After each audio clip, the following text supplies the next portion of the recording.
Good evening and welcome to the programme. First tonight, on the eve of the anniversary of the outbreak of war in Ukraine, refugee families in Cornwall say they are fearful for what might happen in their homeland tomorrow.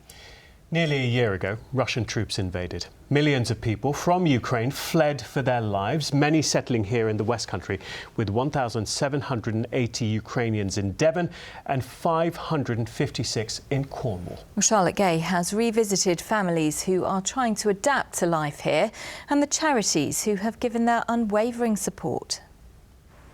Making giant flowers is just one of the ways Ira feels connected to her old life in Ukraine. The artist moved to St Austell 8 months ago with her husband and son and has been teaching her craft to locals. I teach British ladies.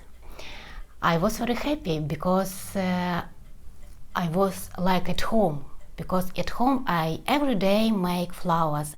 Ira and Serhi told me they thought they'd only be here for 2 months, and on the eve of the anniversary of the war, they are frightened. We're afraid that day. Yes.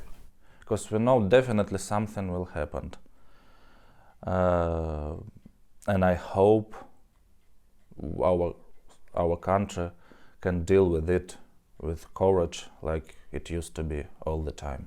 Seeing this need for help is what motivated Callington taxi driver Darren and his friends to take their first convoy of aid last March.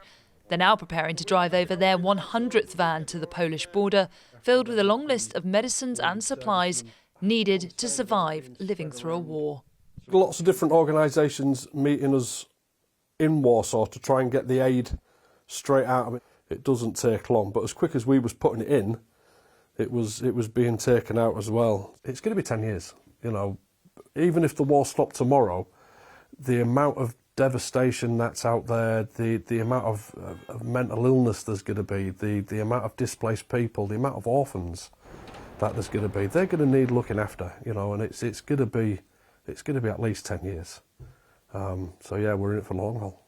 Cornish international disaster relief charity Shelterbox says since the start of the conflict, what's been needed has changed, and the war is taking its toll on people's resilience. Many Ukrainians felt it wouldn't last this long, and there's absolutely no prospect of it ending anytime soon. So the stoicism is still there, but people are really tired, exhausted.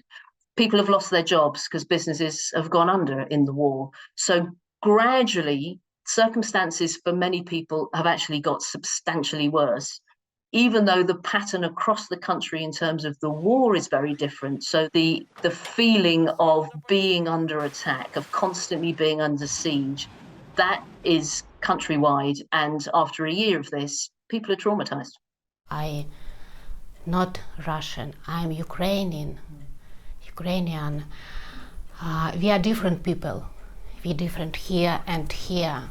And for every day and every minute, Ukraine is in the hearts of its people here.